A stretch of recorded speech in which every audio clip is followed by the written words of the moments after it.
Are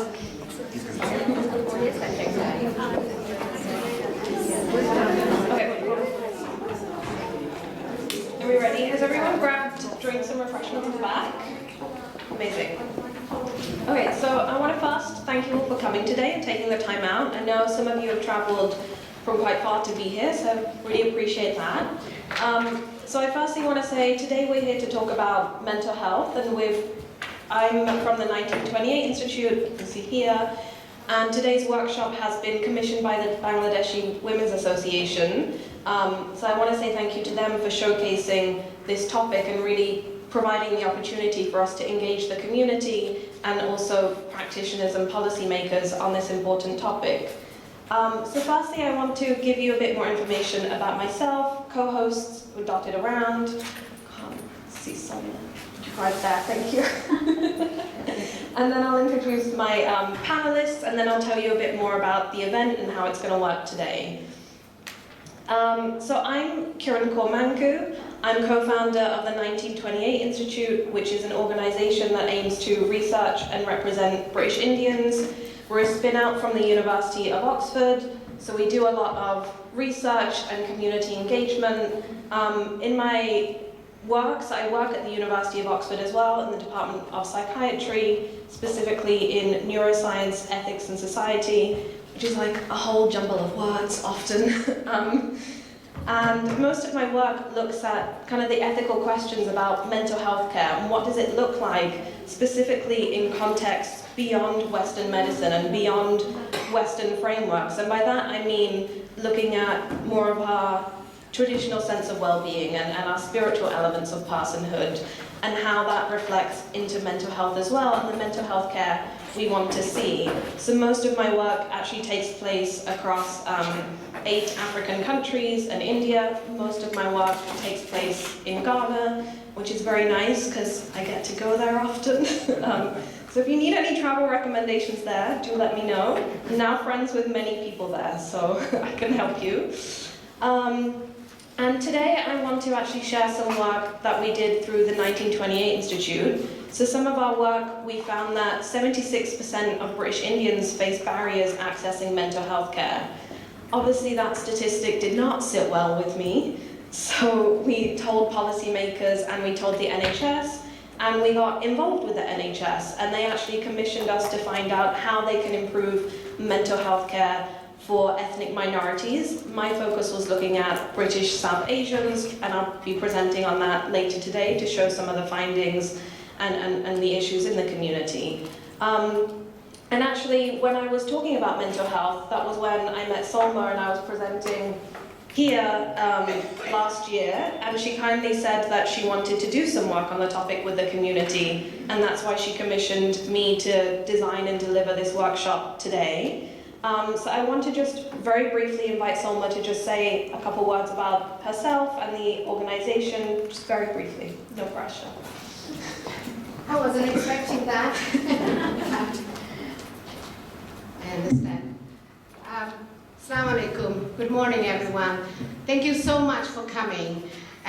When we were thinking about putting this together, after receiving some funding from a different organization, lottery funding, we thought, how best can we utilize this funding? And the best way, we felt that we would spend some of that money to raise awareness amongst the Bangladeshi community and the policymakers and decision makers. Mental health is something that we don't talk about much. And today I hope you will open up and not be afraid to talk about mental health within our Muslim community, because what we suffer inside, we need to tell the people outside who makes decisions on our behalf that this is what we need and that this is what we would like from you.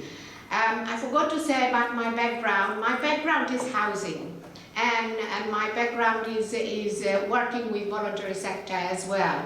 And I'm the project coordinator, been funded by NHS, Essex and Suffolk ICS for 2 years. So I'm the project coordinator for Bangladeshi Women's Association, and we have put this together, and I really hope today you will talk and open up, because we need to understand, we need to learn, what needs to be done. Tomorrow there will be, a lot of decision makers coming that we really need to tell them our story. And today we've got James McWegan, I can't pronounce your name by the way, your surname, and he's from Mind. He's the Essex Chief Exec of Mind, and he's here today to listen to us, and hopefully he will go back and do something about our issues and problems we face. So please, let's use this time to talk about mental health. Let's face it, let's fight it, because mental health also leads to physical health. And it's not just, a lot of us complain about our physical health, but it could have originated from the mental state that we are in, but we don't recognize it. So let's have fun today. Let's talk about mental health within the Muslim community. And Kiran, thank you so much for organizing all this. I'll give you special thanks later on. Thank you so much. Thank you, that was really helpful. And actually you ticked off some of the things I needed to mention, so that's very helpful too. I want to briefly introduce our panelists. If you wouldn't mind just saying a couple words. So here today we have Sidra Naeem, who's a chaplain, chair of Essex Mind and Spirit, and also a special educational needs coordinator. If you wouldn't mind just saying a couple words and what you're looking forward to about the event today. Okay, so first of all, I'm really privileged actually to be involved with this and invited to speak today. I think that the very first thing that we need to do really is look at what the mental health problems are the most, how they happen, and then looking at the stigma. Why is there a stigma? Until we understand what the stigma is, we cannot then break that stigma. So that's some of the things that I will be covering right at the beginning. Perfect, thank you. And I also want to ask Nick Watmarawat to introduce himself too. He is founder of The Delicate Mind and is also running a Public Health England funded program on the mindful Muslims, which he'll speak about later. So yeah, please say a few words on what you're looking forward to about the event today. This how it works. Hello everybody, my name is Nikhwat. I'm the co-founder of The Delicate Mind, which I'll be speaking with you about later today.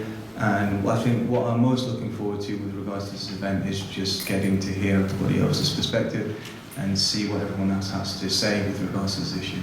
And thank you for inviting me. Thank you for Kieran and the 1928 Institute, because I know how hard it is to put together an event. So well done guys, it's really, really exciting. So I'm looking forward to the event. Thank you very much. Thank you so much. And yeah, I did want to give a special shout out to our special guest, James, but thank you, you've already done that. Just to give you a bit of information as well, so Mind is a national mental health charity which has 130 regional hubs, according to the website yesterday. Mid and Northeast Essex is one of them, of which James is CEO of. The organisation aims to improve services and raise awareness of mental health. They provide support to anyone over the age of 5, which is extremely impressive. So yeah, it's a pleasure to have you here today. Thank you, and thank you to everyone for your time. So I want to give you a brief overview about the workshops. Any information that's disseminated later will be completely anonymized, and just the essence of what you've said will be taken forward. So I really want this to be a space we can speak freely. I think that's really important when we're talking about mental health, because it's natural to fear something you don't fully understand, and so we would naturally have assumptions about mental health and things we don't know. And I want it to be a space where we welcome different perspectives and listen to each other and are respectful of that, and we can move forward and think of ways we can improve mental health and what we want going forward. So yeah, the 2-day workshop is specifically aims to facilitate, is it working? Perfect. The Muslim community to understand and express your mental health needs. So it's specifically structured to have today with our lovely panel to really discuss what mental health is, some of the information we have about stigma and some of the kind of ways in which the Muslim faith can help with mental health. And also another guest will be joining later, Ghulam Abbas Leka, who's a sheikh and tutor in religion at the University of Oxford, and he'll be teaching us about how some of the elements in the Quran and different teachings in the Muslim faith can actually support your mental health. So he's been doing some work on that, which would be really interesting for us to learn from. So yeah, today is really the opportunity for us to grapple with mental health and what it looks like for us. And then tomorrow we'll be inviting more policymakers and practitioners to really join the discussion. And I really want you guys to be the heart in telling us, what should we ask them for? What do you want to see? Where do you want to see it? Because this event is for you to have that conversation, and we're here to facilitate that for you. So yeah, the agenda, hopefully you've had refreshments already, which is great. Yeah, the welcome and intro is basically done. Then I will be taking you through the information about the 1928 Institute report, specifically about mental health care in South Asians. Sidra will be kindly speaking about Muslim perspectives of mental health, looking at stigma. Then we'll have a tea or coffee break, and then Nick will kindly be talking us through mental health and faith, and then Ghulam Abbas will join us, and then we'll have lunch, and then we'll have a structured reflection and discussion where I really want you to tell us more about what you've learned and what you want going forwards.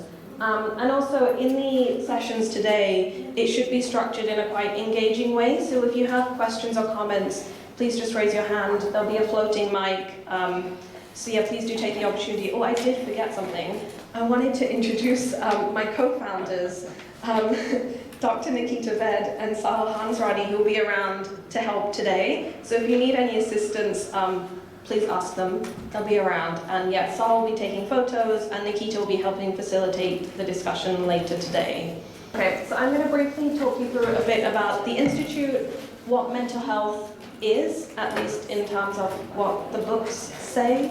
And then I'll speak to you a bit about mental health and what the research says in the South Asian community. And then I'll walk you through our research report that was actually published yesterday. Yes, which is exciting.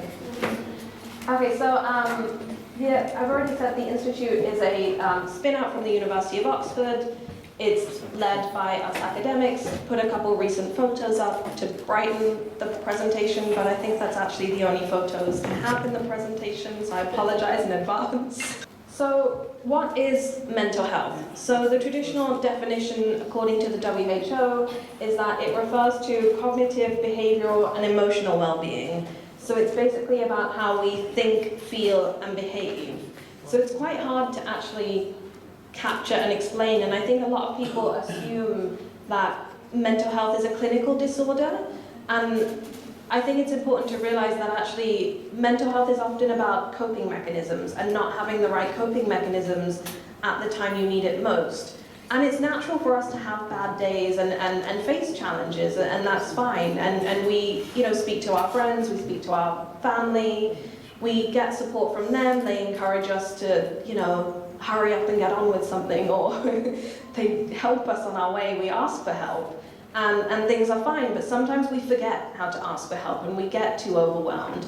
And that's also part of mental health, and that's also why we need to think about how do we ask for help, how do we ensure we have coping mechanisms. And mental health isn't just a scary thing about a clinical disorder, and if you have a clinical disorder, that's also not a scary thing either. I think there's a lot of stereotypes out there, and there's so many different mechanisms of treatment and support available that you can make a healthy journey to recovery and support your mental well-being to be flourishing and to have a good mental well-being. So yeah, bearing that in mind, 1 in 4 people in the UK experience a mental health issue at some point in their lives. It's a huge issue for young people. Here you can see that 20% of children and adolescents have a mental health condition, and suicide is the second leading cause of death amongst 15 to 29-year-olds, which is hugely alarming, and that's why a lot of resources are rightly going on spending addressing mental health of young people. Yes. So what does it say about mental health and our community? So there is research to say that mental health is more prevalent, mental health issues are more prevalent in our community, but as you can see here, it's only 1% in the parliamentary briefing paper. In other papers, it does actually show it's significantly higher, and those specifically are papers that look at like social and environmental factors, so like the stress we face and the resilience we have to build, because as an ethnic minority, we often face discrimination, stigma. It's harder to like reach employment, get somewhere further in your career, even getting through school. Like, you face so many hurdles, it's natural your coping mechanisms will be challenged. So in that sense, yes, the literature shows that prevalence is higher, but I think that makes sense given the additional challenges we face in society. And yes, the other thing to point out from the literature as well is that in our community, it's extremely prevalent that we present, say, to the GP with a physical pain that can't be explained, but actually it's our mental health, and we are focusing it into a physical pain that we feel we can deal with. And so that's called a psychosomatic symptom or disorder. It's a lengthy term, but it's useful to know it's a concept and it's an issue in our community, and it's something that we need to encourage GPs to be trained on, because so many of us go to the GP with a pain and they give us pills. We don't need pills, we actually just need some support. So that's why it's important to talk about this and share this information in our community, because we don't want our families and friends to be suffering and just given pills they don't need. Yeah, so there's more data. I feel like we don't need a lot more data. But it basically says things like history, culture, and gender play an important role in our mental health too, and the difference between like males and females. I'll speak a bit more about that later in our report. And yeah, I've already spoken about the MAD Association. Yeah. So yeah, we went out and did a mental health report.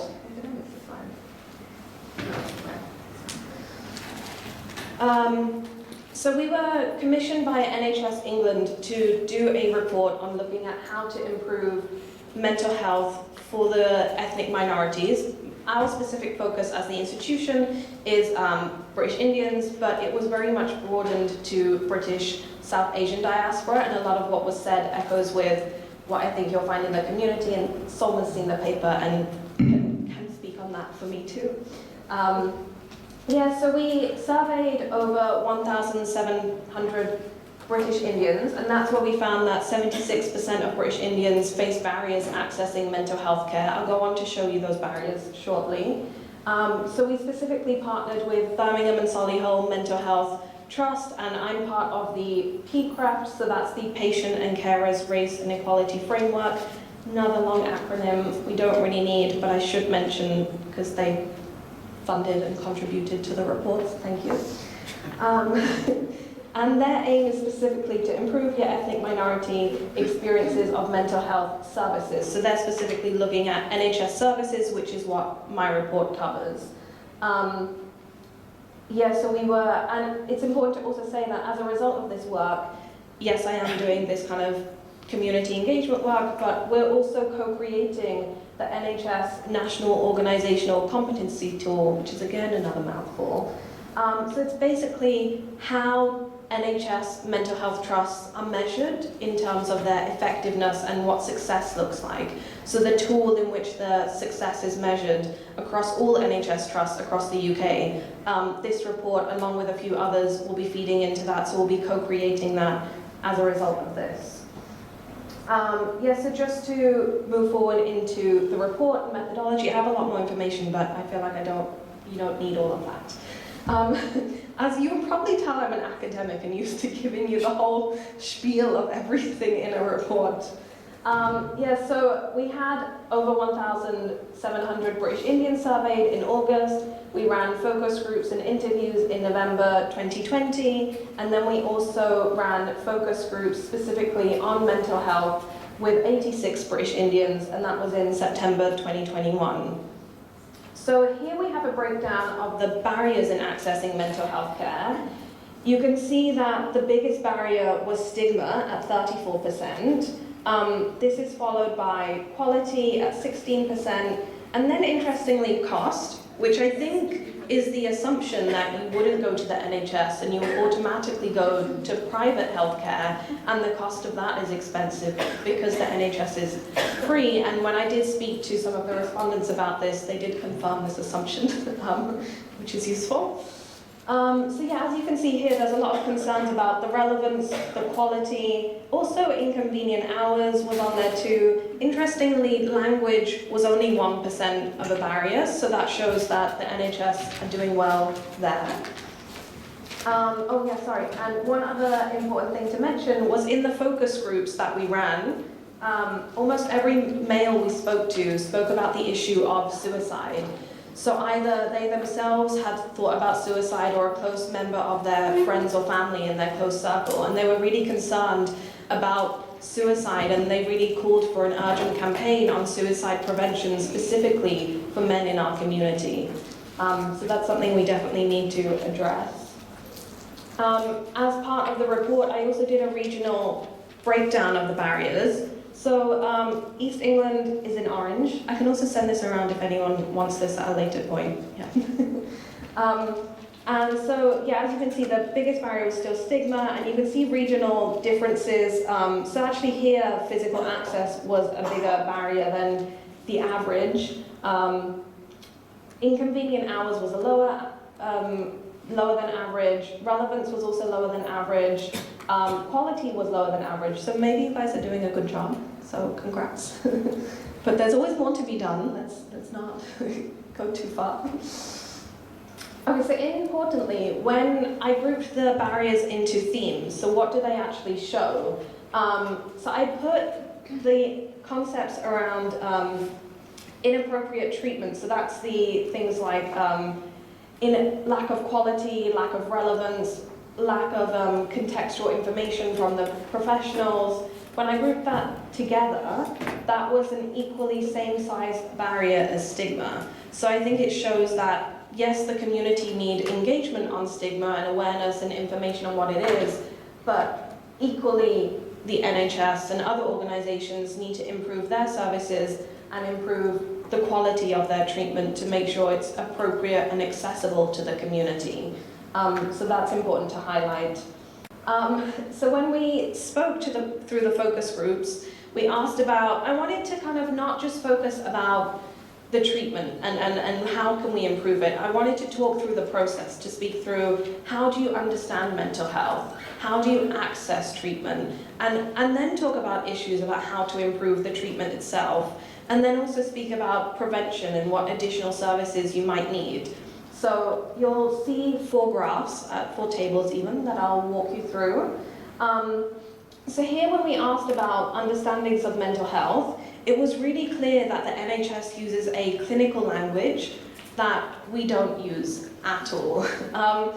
And so often when we talk about our mental health and we express that we need help, sometimes we'll just be like, oh, this is really hard for me at the moment, or I might need some help with this, or oh, that's a bit challenging for me. We won't use words like, oh, I can't cope anymore. I feel like in our community, we've learned that we always have to cope, like you'll cope, like that's just how you are. So you wouldn't ever tell someone you can't cope with things. I think that's quite hard for members in our community to do. And I think it's important that that nuance and that change in approach is important and reflected, and that's why, you know, one of our recommendations is to train GPs, because they are the gatekeepers to mental health, and they need to be aware of how you listen for mental health issues and the nuances you need to hear. There were also, people told us how they expressed their needs, and they were basically kind of like dismissed, saying it's a cultural issue, it's not a mental health issue. So yeah, there was a lot of issues in the way things are said and the way it's assumed, and that kind of communication barrier. It's not really a language barrier, but that communication in regards to talking about mental health is a huge barrier for our community.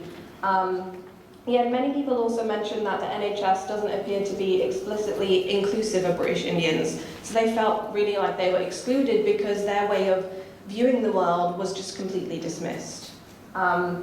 Yeah, and then also the issue of psychosomatic disorders. So that's again when we appear with a physical issue for a mental health disorder, again showing how the physical and mental health are interlinked, especially in our community too. So when we talk about access, everyone knew that they could access mental health care via the GP, which is great.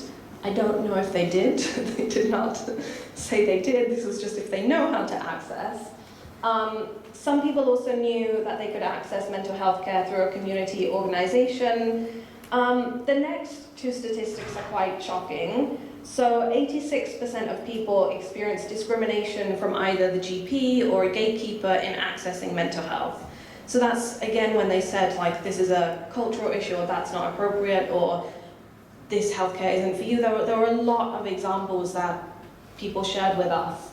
And it's something we need to address immediately. And alongside that, there was also shame and self-stigma. So they felt that they shouldn't be there, and they felt shame because they'd have to keep repeating things in different ways, and they felt like they had to express their mental health in the way that the healthcare professionals wanted to hear it, which meant that they felt shame and they felt stigma in the way that they had those discussions. So I think both of these points are hugely important, and from the data you can see they need to be addressed. And yeah, again, it was just about a lack of support or treatment when needed, that they felt that the NHS is only available if you can articulate an urgent need for it. So you have to be able to know who to ring, you have to know how to express your needs and how to express that you can't cope right now, and how to express the dire situation when actually you probably don't want to think you're in that bad of a state. You want to try and maintain that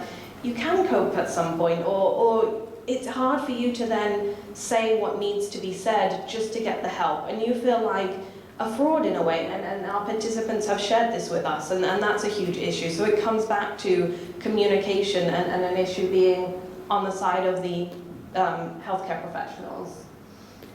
So in terms of treatment itself, so what did members of the community say they want? Interestingly, they basically said they want professionals to embody curiosity. So leave the assumptions behind. Ask us, is this important to you? Ask us, like, how often do you practice this part of your faith? Is that important to you? Is this helpful for you? Just ask them, and they will tell you if it's relevant or not, but don't come in with assumptions. The second one is compassion. So this is really having a no tolerance to discrimination and not invoking shame, and having compassion and respect for the person talking to you, and allowing them and validating their feelings, because that's all we want and that's all we need. And the third thing is to have some cultural nuance. So this is just to know some of the cultural or historical important facts that they should know. So say, for example, one of the examples was a bereavement counselor, and they didn't understand our different death rights. And I would expect that they would know that we have different death rights, and you don't have to spend your valuable time, and you feel pressured to have got that time in the NHS treatment, and you're spending that time explaining the death rights that are appropriate for your culture. I mean, I think that's something you shouldn't need to do. Yeah, I won't go into everything. The report is now online, so you can see it.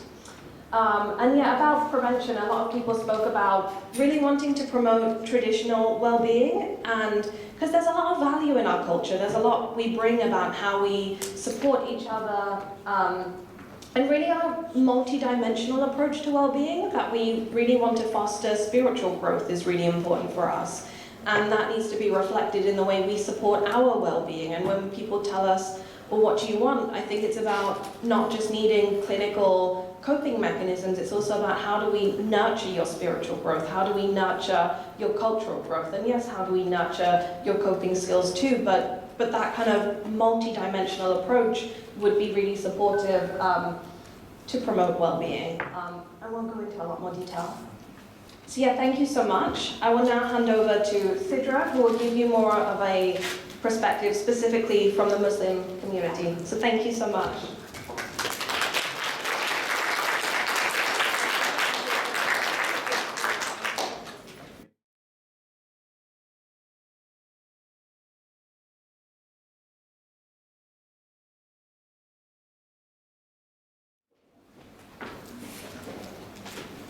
Okay, so basically I am within the mental health profession, so I'm a chaplain.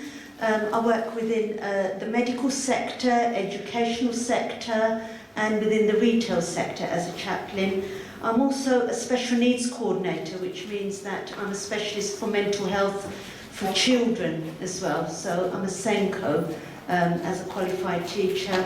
As well as that, I'm actually an alima within the community, and that exposes me then to the community, to know all their problems. I come across so many people, especially sisters, who have got mental health problems, but they're too scared to access the NHS. So we're going to look at all of those problems now, why the mental health happens, and what the stigma is, and why we should go out and seek help. So first of all, I'm going to quickly ask the audience, because I like a little bit of interaction. Let's think of our ancestors as well, because don't forget, some of our grandparents or parents may have mental health.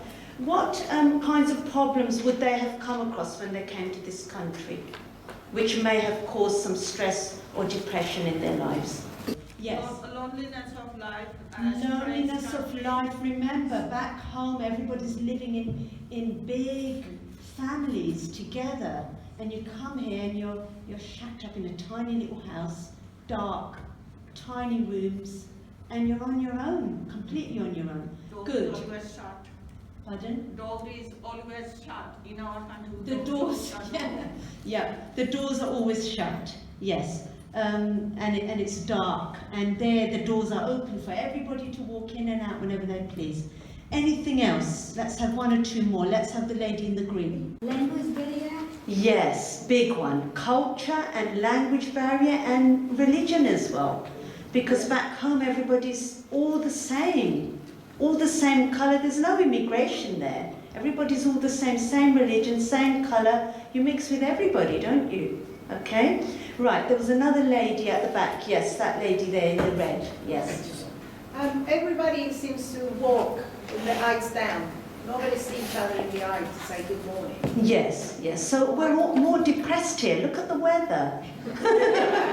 Nobody's mentioned the weather. Let's go to the weather first. Of course. Okay, so there you go. It's raining. It's thunder and lightning. Okay. And we all know that sunshine actually helps with increasing serotonin and making us happy. We've all heard of SAD, okay, which is depression, isn't it? Because of lack of sun, vitamin D, and closed houses, like we said. Okay. Also, if we look at our families back home, everybody's all together. Here it's a very private family life system. We're used to extended families. And mental health, did you know, recovery is quicker when you're living in a big family network. There's less suicide rate as well, because you're worried about what other members of the family will feel that are living with you and how you will leave them on their own. Somebody also mentioned about the different culture. Right, different culture, different faith. There's a culture crisis amongst our youth. It's not just the elderly, even people my age. I have come across it. When I had to wear my hijab, I didn't know what to do. I didn't feel at home to wear my hijab even. Okay. So it's not just for people from back home who came and found their culture was different, religion was different, but it's people here as well, even our children. You know, especially living in Essex, they feel different. They want to be like everybody else. There's peer pressure more. And, you know, there's a big language barrier for the elderly, isn't there, who come here. They don't feel confident to mix in with the white British culture. The youngsters like me would feel confident to mix in, but still we do feel different, let's face it, you know. So there's all those problems really. And then there's the added problems that we have to work 10 times more, harder, to get to the same job positions as everybody else. So everybody must have heard of the glass ceiling. And that does exist, whether we, you know, accept it or not. It does exist, and I've done great research in this.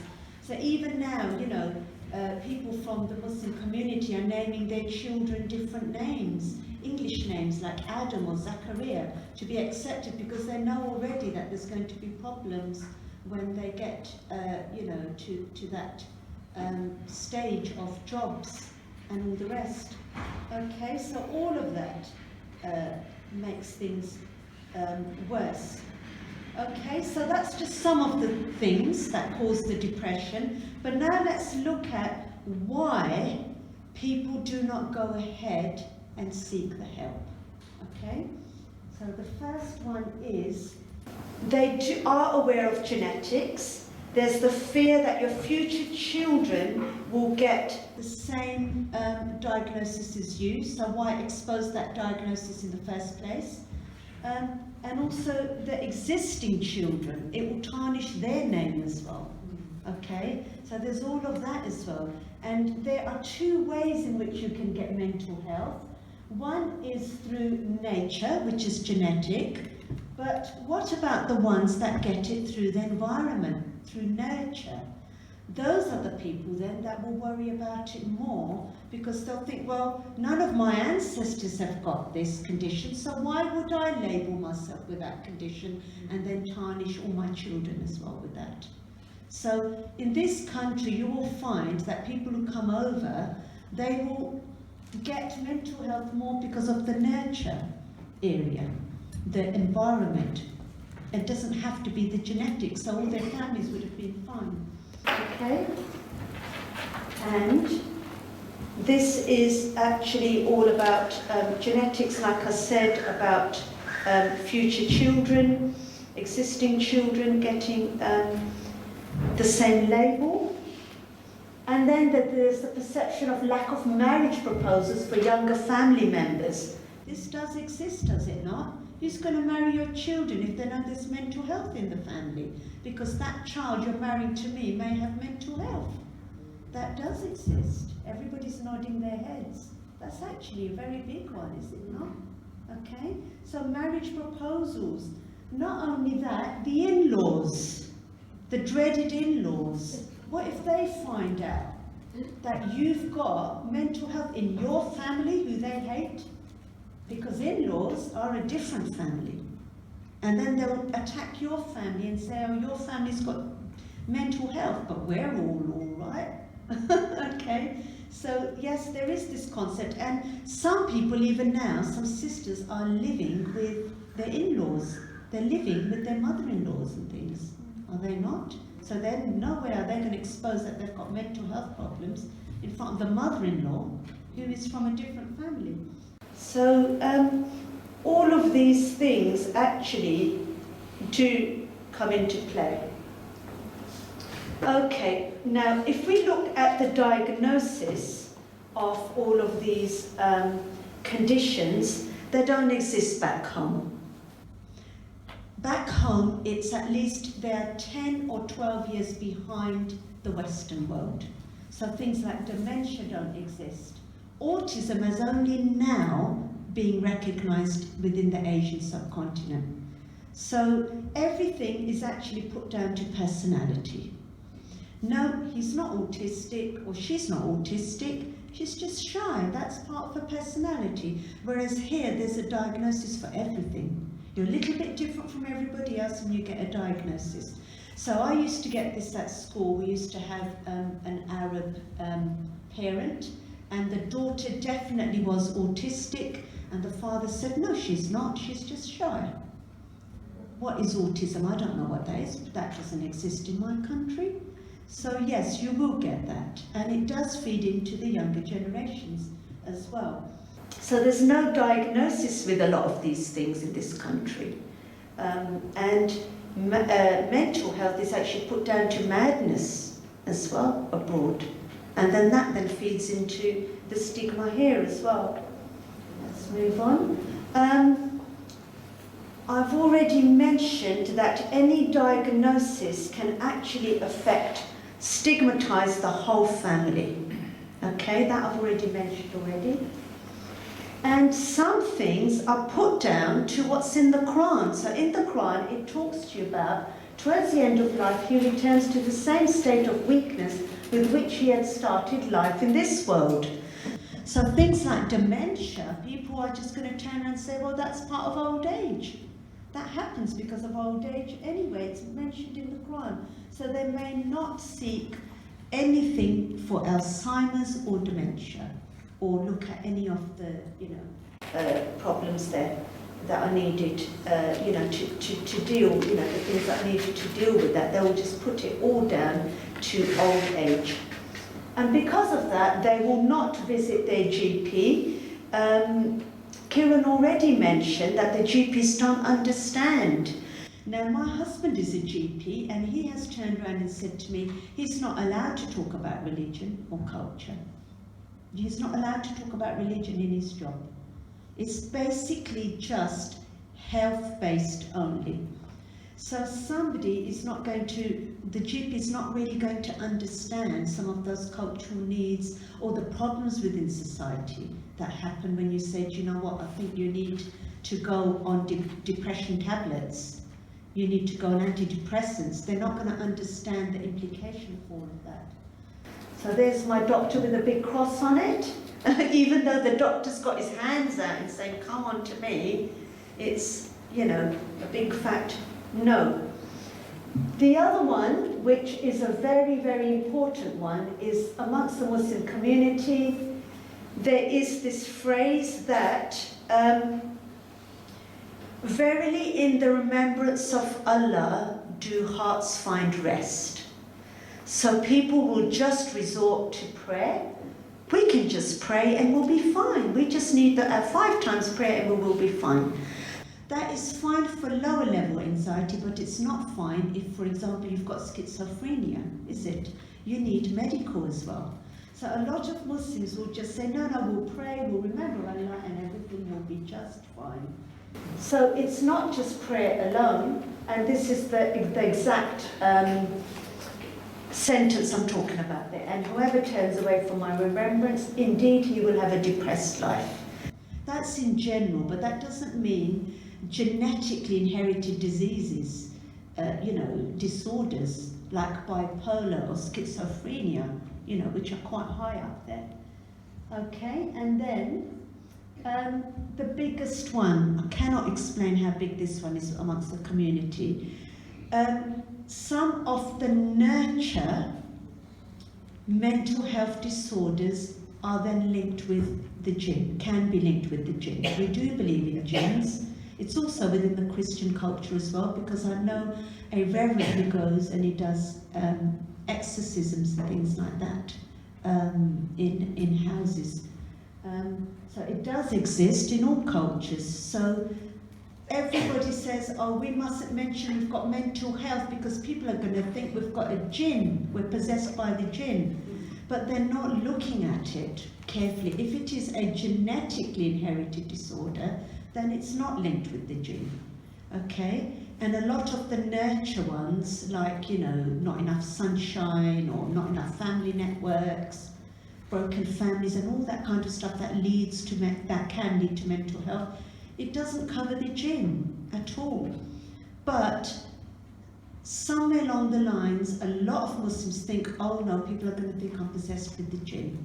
Straight away, immediately. I have seen this so much.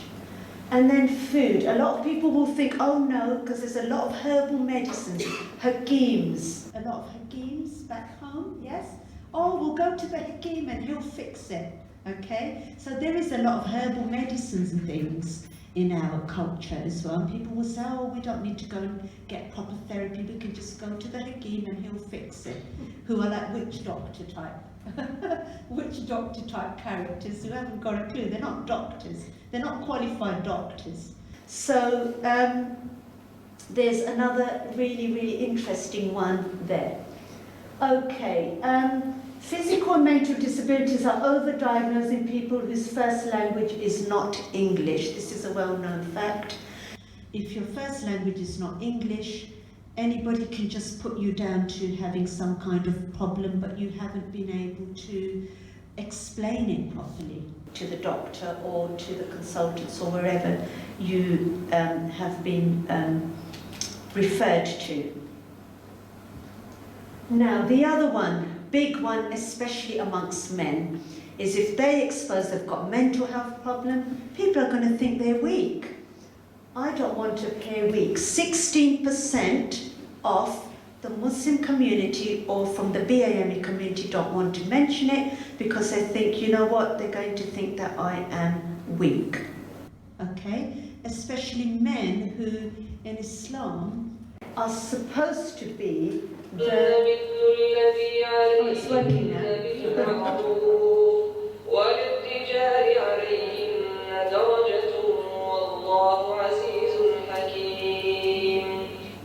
Okay, so in the Quran it tells you that women have the same rights against men as men have against them, but men have a degree above them. What we mean by that is they are the financial providers within the family. We're privileged as women, men are the financial providers of the family. So if they're the financial providers, they are like the head of the household, and if they expose they've got mental health, there's big problems there. How are they then going to deal with the rest of the family? Again, if you look at the medium-sized hand there, that's the mother. She's the one who's in charge of the children, and if she exposes she's got mental health, it's going to have people are going to think, oh, she's not bringing up her children properly, and it's going to have an effect on the children. So all of these things are very, very important. That is the family network up there, really. Each of you, this is to the men, is a shepherd and responsible for his flock. The ruler is a shepherd and responsible for his flock. A man is the shepherd of his family and responsible for his flock. How can you be responsible for your flock if you've got a mental health problem? It means you're weak. So this is what is going on through people's minds. Some people, especially in our community, they're doctors. Doctors are great big characters, aren't they? In our Asian subcontinent, doctors are, they're brilliant, they're wonderful, and people look up to them. Doctors, dentists, all the big professions. If they expose they've got a mental health, what's going to happen then? So there is a very big perceived shame and stigma. So the owl on the left is the really educated person, and is he really going to expose himself as looking like that on the right, or she? Never. Okay. Now let's look at why we should seek help as Muslims. So first of all, our emotions are actually linked with our bodies, and this is actually you said it, Salma. You said that our bodies are linked with our minds, and sometimes we've got things going on in our bodies which they're actually linked with mental health.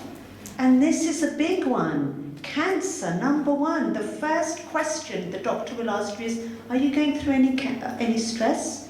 Okay. Prostate cancer is the number one cancer amongst men, which is linked with somebody who's got mental health problems. So if you don't deal with that mental health, the rest of your body will give way slowly, and you're making your life shorter.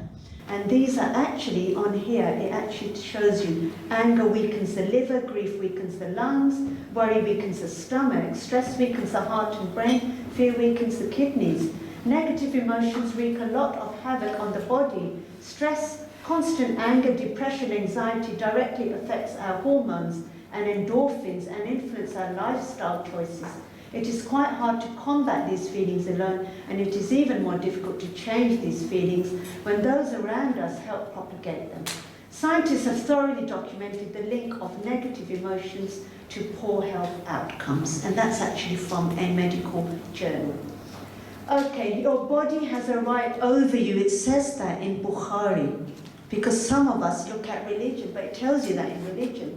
Your body is your imana. Did you know, from Allah, and we have to look after it. Human beings are made up of three parts, mind, soul, and body. The body not only comprises and connects the other two, it also depends on them. Taking care of the body would be incomplete without caring for the mind and the soul as well. Everything bestowed upon us is a favour of Allah, and we as trustees will be held accountable for it. That is the reason why we have to give the body its due rights. Okay? We are not allowed to commit suicide in Islam, and I will make that crystal clear. In fact, if you commit suicide, did you know you go to hellfire and you reenact that suicidal action again and again and again. We are not allowed to commit suicide. We believe that Allah is the one who gave us life. It is only Him who takes away that life. When you get mentally depressed, you can end up with suicidal thoughts. And that is then against the religion if you don't stop those suicidal thoughts. So that's where I'm coming from there. And here are some quotes from the Quran. You shall not kill yourselves. Do not expose yourselves to ruin. The Prophet said there shall be no inflicting of harm on oneself. The Prophet said no believer may humiliate himself. When he was asked how any person would humiliate himself, he said, by exposing himself to risks which he cannot cope with. And then when you've got a mental health disorder, it comes to a point when you cannot cope with that. Okay, now, I have actually got a video now, and it's really, really interesting. But Muslims should seek help with mental health, because guess who recognized mental health first? Muslims. It was actually Muslims, scientists, who recognized mental health and wrote books and opened up the very first Muslim hospital. Let's look at this video.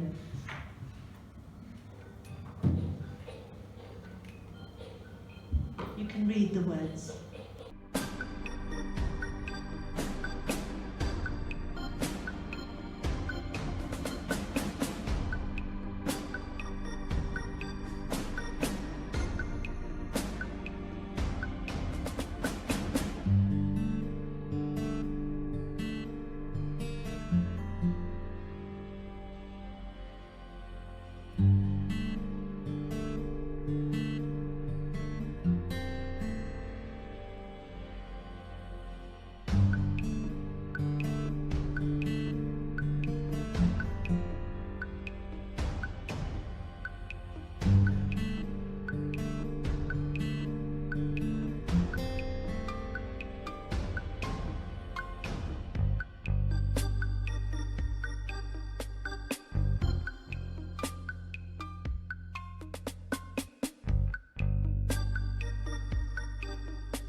Okay, isn't that just absolutely amazing? I bet you didn't know any of that, did you? It was actually Muslims who recognized mental health first.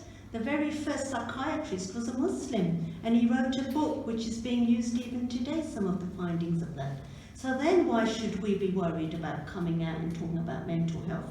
Okay, the very first mental health hospital was actually opened in Damascus in 707 by Caliph Abdul Malik, and in that very first hospital there was actually a special ward opened for the insane.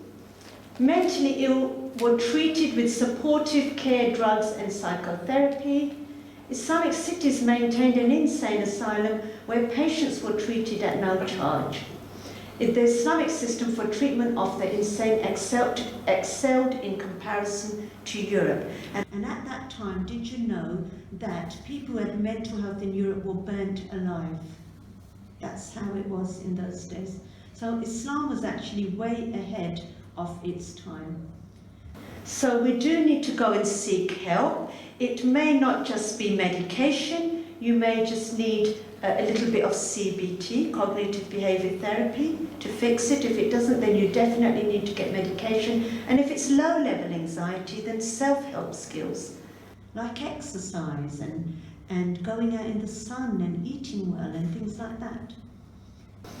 And we must also not forget that the Prophet said there is no disease that Allah has created except that He also has created its treatment. If we do have mental health, we need to also recognize that that is from Allah, because we believe that everything good and bad is from God. One of our 7 articles of faith is that we believe in destiny. So why are we ashamed of mental health if it is God who's given it to us in the first place? It is His plan, but that doesn't mean then that we don't go ahead and seek help for it. So this is a very good quote there, that there's no disease that Allah has created except that He has also created its treatment. So go and see a therapist. That doesn't mean there is something wrong with you.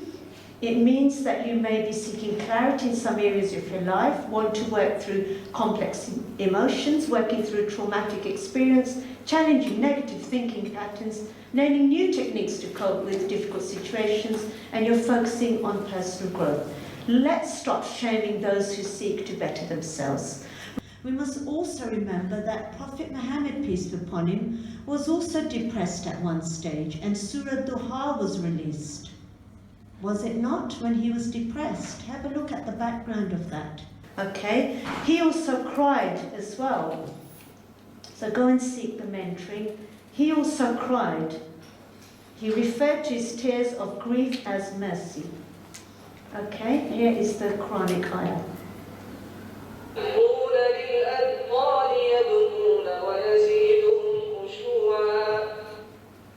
And they fall upon their faces weeping. That is actually mentioned in the Quran, and it talks to you about becoming humble. So when you are weak and ill, it makes you humble, it's a good thing. And here is another quote where the eyes shed tears and the heart grieves, and we will not say except what pleases our Lord. O Ibrahim, indeed we are grieved by your separation. So again, Prophet Muhammad himself was very depressed when his son passed away, called Ibrahim. It is okay to not be okay, is basically my message there on that slide.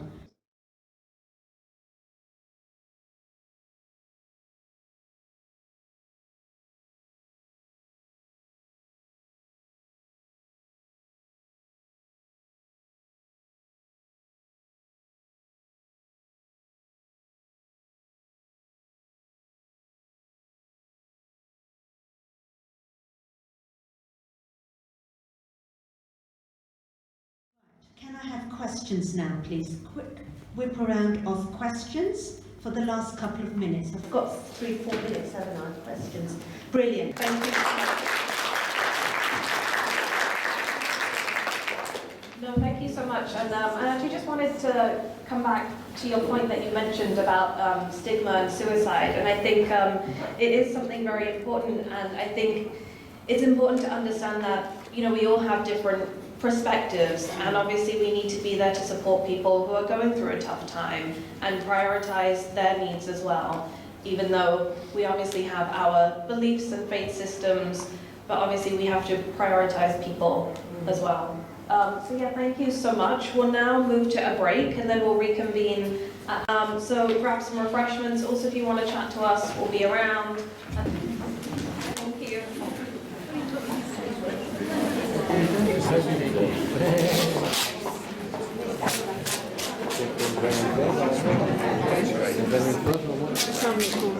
Sorry about this, I'm just going to take this off.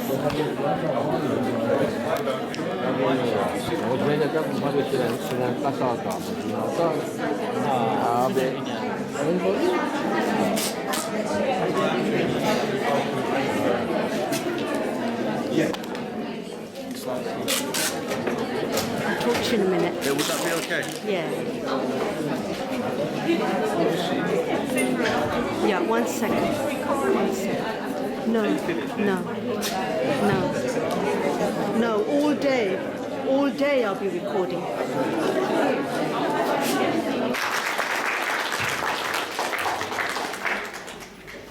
I know we have more questions, but actually I'm going to hold back because I'm conscious we want to eat while the food is ready. So if we can have lunch now, and then we'll reconvene at 1:15. So there's also a prayer corner at the back, so you can pray and then come back. So we'll reconvene at 1:15, so you can have lunch and come back. Just let us know if there's any questions. We'll be around. Thank you.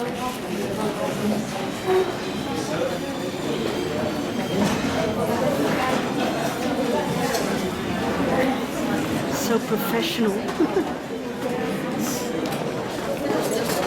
And namaz area is there as well.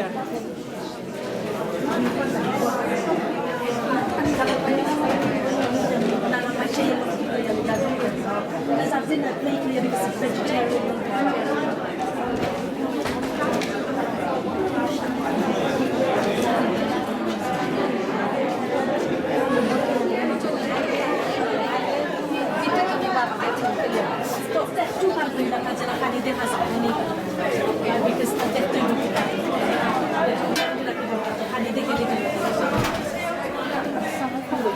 It's in here, you can take this one.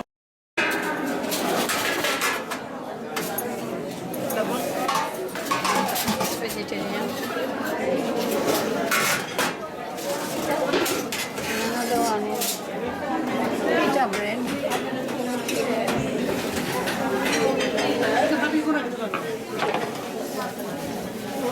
Okay, fork, spoons.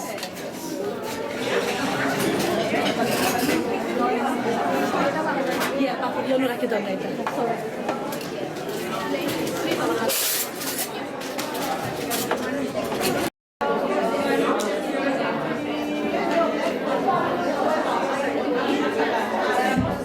Hello. Hi everyone. I hope you all had a lovely lunch. I was waiting for the others to rejoin, but I think we'll go ahead and get started and they will join when they come back. I hope you enjoyed the very insightful discussion and presentation from the panelists. I personally thought it was incredible.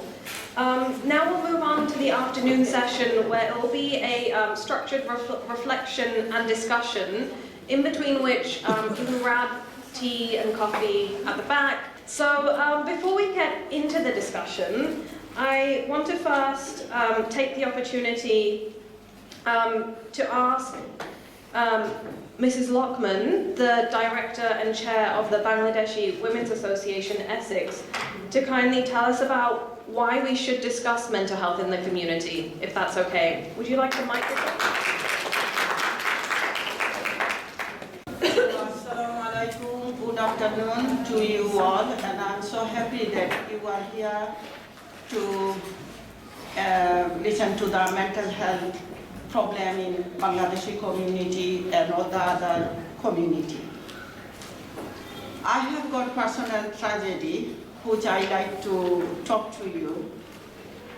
I did not have any photographs or anything. I got one photograph, but I'm not allowed to show it to anybody in public.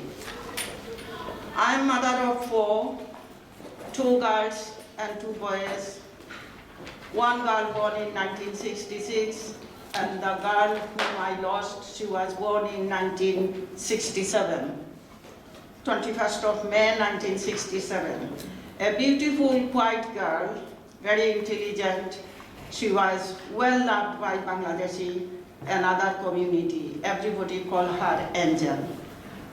And she was well respected and used to know everybody in the community because Colchester used to at that time have very small community. She went to primary school and then to St. Helena. And then she got her A-level and she went to East Anglia University in Norwich. Still, this, when I hear this university's name, it gives me a creep in my mind, and really. So I'm going to tell you about it. When she went to do the French linguistic in East Anglia University, after 3 months, one of the incidents happened that one of her roommates died, committed suicide next to her room. She became very distressed, she became very upset, and we got call from her supervisor. Me and my husband went and collect her, seeing her, she was in very distressed condition. We said, no, we won't let her stay in the university, we took her home. And when we brought her home, she wanted to go back. She said, no, I wanted to go back to my study, I wanted to do my course, and I wanted to finish my course. But we have to make her understand that when you get better, you will go back. Me and my husband have to consult, talk to her and brought her back home. Immediately, without telling any of our relatives or publicizing anybody to the community, we took her to consultant psychiatrist privately, whom we know, and she came from Pakistan. She knows our language, she knows our culture, she is also Muslim, and she was very good at it. Within 6 months, my daughter got better, fine, and then consultant psychiatrist say, don't let her go to Anglia University. So we changed her to Essex University. She has done her BA honors in French linguistics. She was so happy, even she went to Lyon in France to speak, working there to make sure she got her 1 year in the France, 1 year in the France. Then she came back, we very happy, fluently speak French, English and things. And at that time, European Parliament was talk going on of European Parliament. And in this country, especially in England, I found people speak English, but they are very, not very good at speaking other language. So my daughter's dream was she will go to Essex, European Parliament, if she gets a chance to do simultaneous translation in English and French. Right. Her ambition was, yes, I said. Then, by the time European Parliament and all these things going on, she was looking for a job, and she said, if I don't get this job, I wanted to go for teaching. So she went to Sussex College to do her PGC. When she went to do the Sussex College, she done successfully, she passed her PGC, and she was looking for a job in Colchester, Essex. She is very home-loving girl. She wanted to stay in home. She loves Colchester. She wanted to stay there. She wanted to do a job there. She wanted to settle in Essex. But it is very hard to get a job in school. She did not get. One day she said, Mom, I'm going to land of murder, mystery, and suspense. I said, where? She said, Kogosel, where I'm going to get a job interview. But she did not get a job. Then she tried I was working at that time in London, Tower Hamlet. And she said, okay, I will try in London. So she got a job, supply teacher job in Mulberry School, a high girls' school for girls' school, Mulberry High School for girls, and also Elizabeth Anderson. She was so happy, but she did not get permanent job, So then she tried, and she got a job in private school, one of the Pakistani school in Hackney, Toyoba Girls High School. She was the deputy head there. She was doing very, very well. And then she got a chance she wanted to do doctorate degree, Asian children in education. And she got a chance to go to Bognor Regis to do her PhD.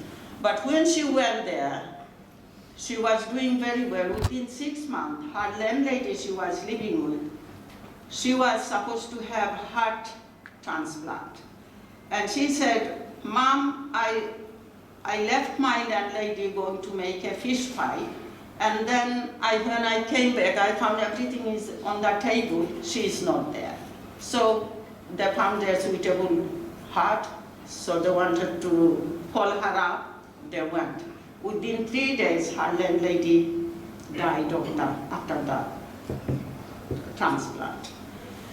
And she became again very distressed, very upset, and she said, my husband went to collect her again. She said, I feel like an intruder in the house because landlady died and husband is lonely and her poor cat is also, she said, no, I'm feeling very distressed. So we said, oh my God, So my husband went to collect her.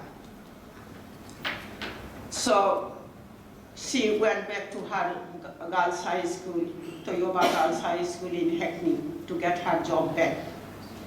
And she was always interested to get married. When she was giving her O-level, she said, oh, I wanted to get married, have children, settle in Colchester. She was very, very much home-loving girl. So it was a bit difficult to get a suitable husband in Essex. There was none. In London, there was none. The proposal which came, not suitable. They don't want to go to restaurant business like that and marry a restaurant or son or anything, blah, blah. So she decided to go with her dad to Bangladesh just for a holiday. There she found a suitable person. She was very happy. He was also a lecturer in the college. And she said, yeah, out of 13, she chose him. Proposal, she chose him, and he got married. So she wanted to bring him here as a spouse visa. But her salary was not high. That's why she won't get that much home office red tape and bureaucracy of British law. She did not get 1 year gone without her husband. And she was dying to bring her husband here and say, he will do the MA, I will also do the MA, and both of us do a teaching job. So, settle in Colchester. When her husband came, he was a very nice person, very well liked. He likes my daughter, and my daughter likes him very much. But what's happened, again I'm telling you this culturally, but the mother-in-law and brother-in-law, all the family, 2 of his brothers were here, they started pulling his brother to go to London. They live in Lewisham, they wanted to come to Lewisham. And they were saying, oh, it's too low salary, do a high-class job, have children, have all this, they know all this loophole of the law, if you get pregnant, if you have babies, then we can apply for a council flat. Whereas I gave my house and I asked my daughter to stay in here as long as you want. I'm not going to throw you out with your husband. I will look after you. And but husband side of the family again put in lots of pressure. Pressure what we have got in the, on her head, that have children. If you have children, then we will get council flat. Council flat, if you get right to buy council flat. All these pressure. And then she told me one day, Mom, my life is not in my hand anymore, it's been taken over. When she said that, I said, why you are saying that? And at that time, A-level exam has finished and O-level has finished in August. And they wanted to go, just before the summer holiday started, to London to live with her in-laws in a small flat, and she was really reluctant to go. And then one day she said, Mom, they make me tell lie. I said, what lie? They say, when they are applying for council flat, they ask me, can you please write it down, her husband's side of the family, that your mom is trying to get you out of her house. Would you imagine this cultural gap between British-born Bangladeshi and Bangladeshi-born husband? Husband has no authority because he got stuck with his family. So she was supposed to go on Tuesday.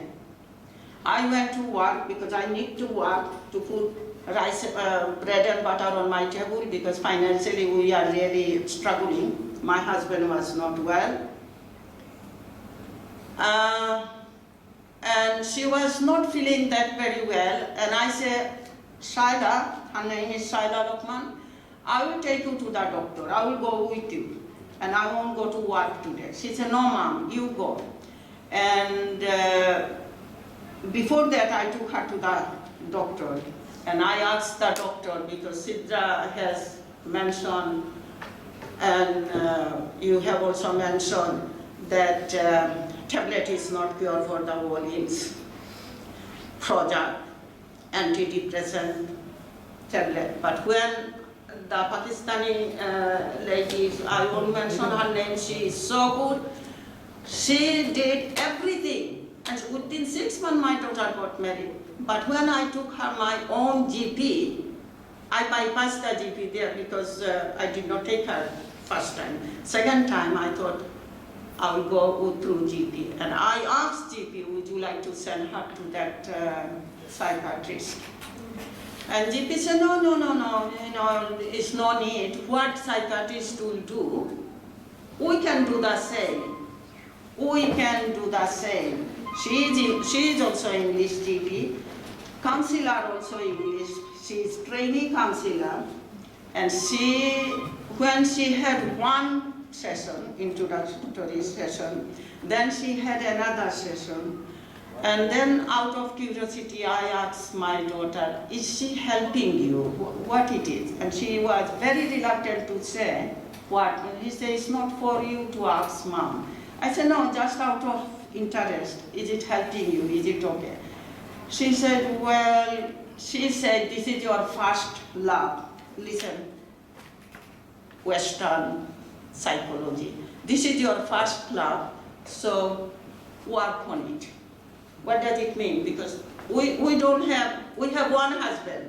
We don't have 2 husbands or 3 husbands, or So that's why she said, I don't think so. Nobody understands me, she said. And that session she did not go. I went to London to work because she refused to take me me to go to doctor. By profession, I am also health advocate and community development worker. So I got a lot of experience working in Tauranga. And she said, no, when your own GP is refusing you can't force your GP, you know.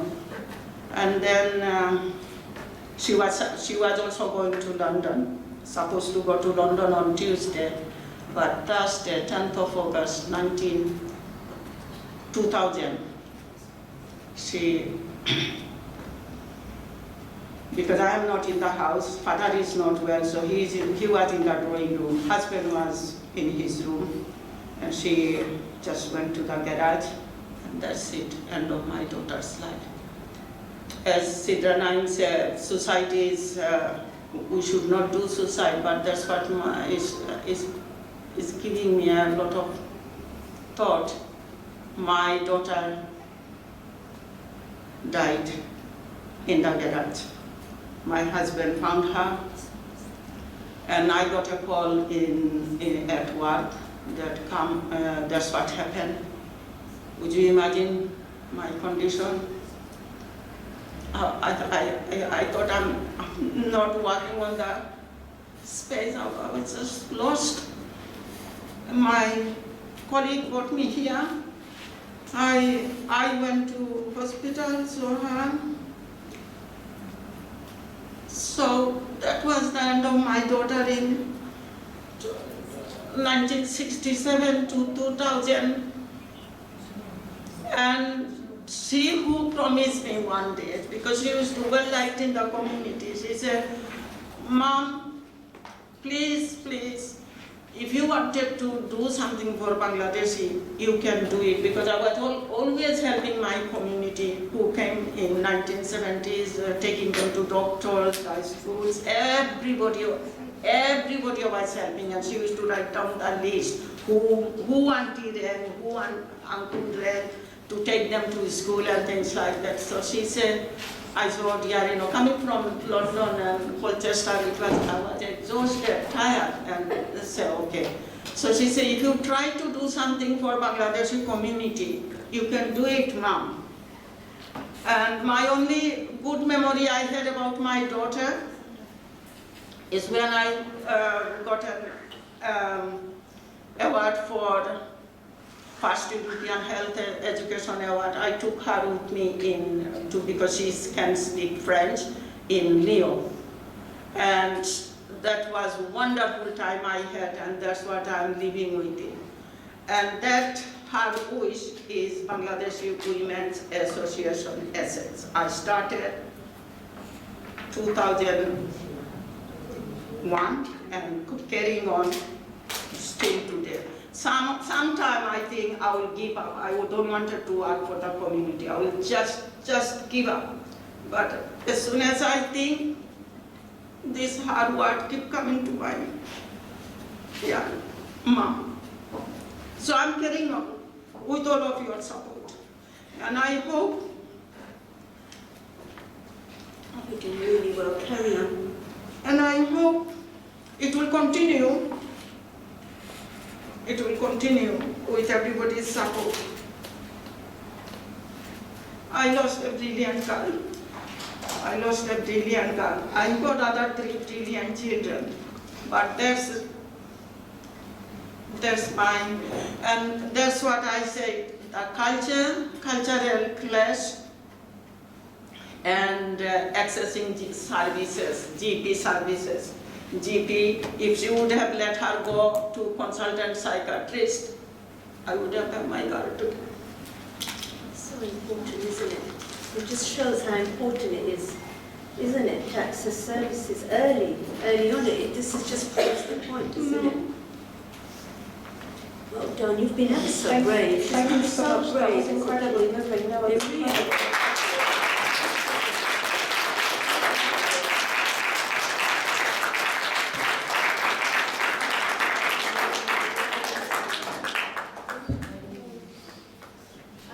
incredible. That your daughter's inspired your work, and really this is also, it's not just your legacy, it's her legacy too. And that's something to be proud that she's contributed to this, because it was her inspiration that led us all to being here and setting up the organisation. So you should be incredibly proud of her. Yes. You should. And of yourself to cope with something like that, It's not easy, can it? No, thank you. Take some water. Thank you. I think that was incredibly moving, and I think it gave us a lot to think about and digest, and really moving to think about the kind of intricacies of life and the impact these things have when you don't have access and you feel isolated. Only feeling alone, come to mosque before Maghrib. He could pray with us, he could have iftar, and we're just trying. It's a drop in the ocean, but we're trying our best, and we will take on more services, inshallah, if situation permitted. Thank you. Thank you. That's wonderful. That's really wonderful.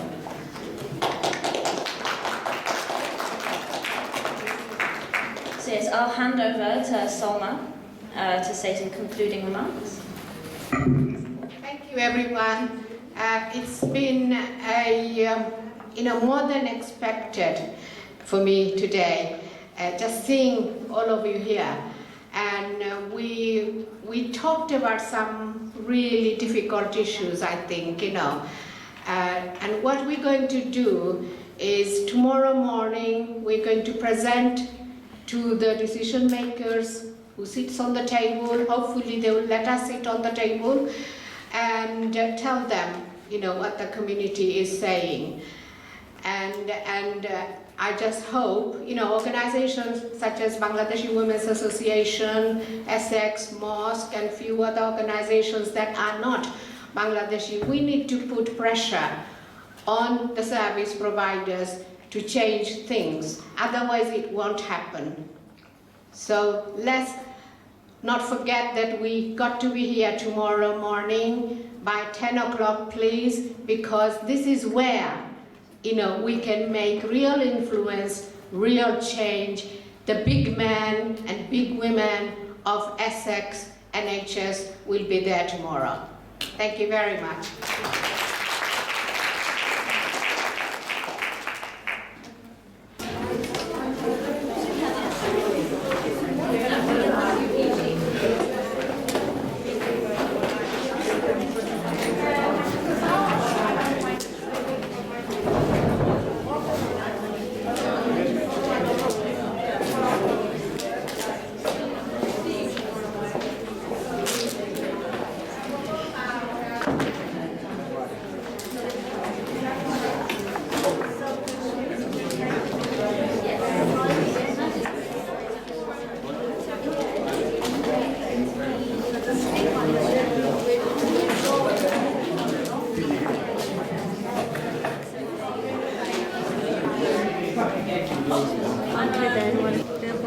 Yes, Ramadan Mubarak. Yes. So just quickly do a whip around at the end. No.